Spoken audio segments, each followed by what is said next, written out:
Donald Trump responds to the Elon Musk freakout. Let's listen to this clip. Apparently it's an exclusive from the New York Post. Let's see what they got for us and what it could mean for Tesla. Now, what happened with Elon? Is there Elon. anything that It's you can Elon do now. to forgive him? Could you see that happening? Well, look, I have no hard feelings for it. I was really surprised that happened. He went after a bill that's phenomenal. It's the best thing we've ever signed in this country, and that's phase one. I will say, expanding the Trump tax cuts are a big deal for a lot of small and medium businesses, especially what they were talking about in the Besson hearing. They didn't say it very clearly, but they talk about this, 100% deduction for businesses. They're talking about basically these accelerated depreciation benefits where they're bringing back through this bill the opportunity to buy equipment or machinery or whatever and expense it all in a year. I'll tell you really quickly, and I want to keep going with this Trump thing, but why that's so important. Imagine that this aircraft is like a piece of machinery for a farm, or it's a data center server, it's a computer or whatever, okay? Now let's say this piece of machinery is $13 million and you got a loan on it for $9 million.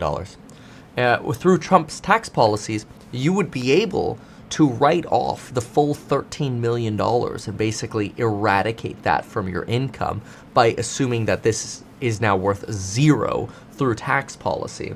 And so that's just an example of one of the big things that gets extended and is talked about getting extended in this. And so that could actually be a boom for the aircraft manufacturers again, whether that's Cirrus or Embraer or whomever. Anyway, let's keep going. On phase two, phase three, all of a sudden it all comes together. It's coming together so well. And when he did that, I was not a happy camper. Yeah. So it's too bad. You said he had problems. Wait, I want to see his facial reaction to that. I was not a happy camper. Yeah, this is pretty much classic Trump. Happy camper. So it's too bad. You said he had problems. What kind of problems? I mean, is it the drugs? I don't know what his problem is. Really. The drugs? I don't know. I haven't thought too much about it in the last little while. And he just didn't get that. I think he feels very badly that he said that, actually.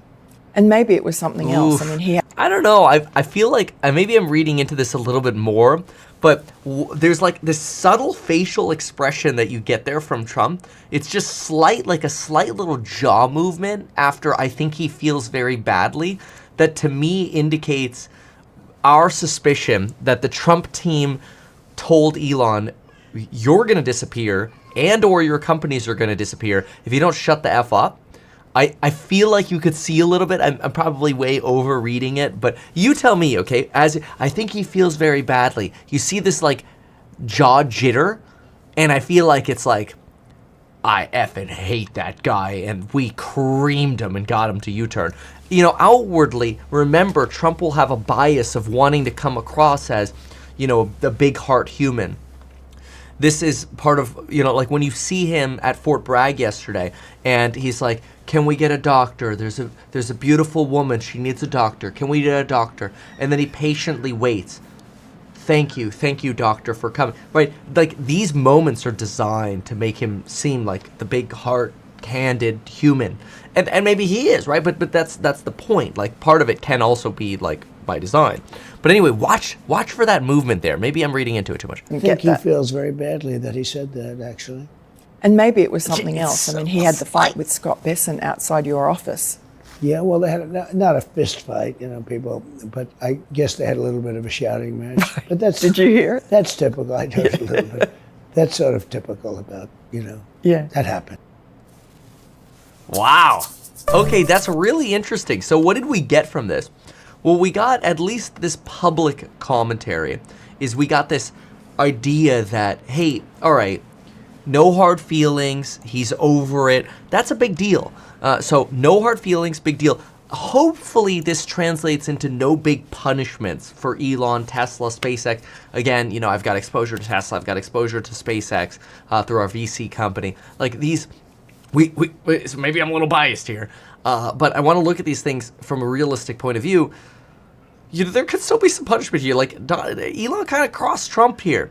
Now, it's good that Elon apologized this morning on Twitter, really, on X. Really good that he apologized. Really good that he's sort of walking back the attacks, because it would just be a death sentence to keep the attacks going, especially for somebody as with the reach that Elon has. It's one thing if I yap, I don't have the reach that Elon does, right?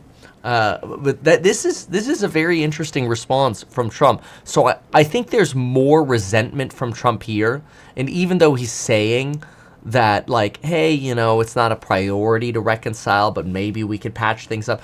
Even though that's being said, I really think when Trump says it's not a priority, I think Trump's done with them. I think, once you cross Trump, it's kind of hard to come back. But who knows? Maybe over time will heal the wound. But I think Elon's probably going to be in the penalty box for at least the next year or so. Interesting to hear Donald Trump's reaction, though. Curious also to see what some of your comments were. Some of you right here. Somebody says, I think the whole Trump-Elon upset was planned by both. I don't know. I mean, maybe. I know that is a thought that's out there, that this was sort of planned and staged for Elon's exit. It felt like too much of a low blow, and it was characteristic of what Elon would do. So I don't know about that. Like this morning, I think it was in our course member live stream, where we were talking about how if Elon selected his MMORPG character of like his real life self, he basically took like social EQ and dialed it down to 0, so he'd have more points to put into like innovation genius.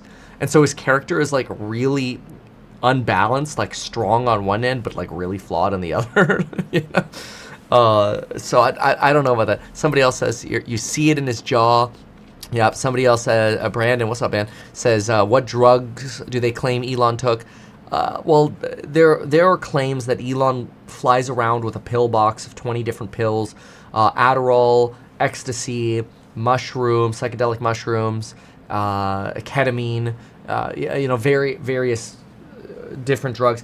Elon also describes himself, obviously denying some of these more recent reports because it's not a good look, but Elon also talks about being, depressed. I mean, if you think about it, he has a lot of kids, but he's not home with his kids. He's not, like, I think he kind of carries around XAI to sort of at least have some feeling of belonging and being a father.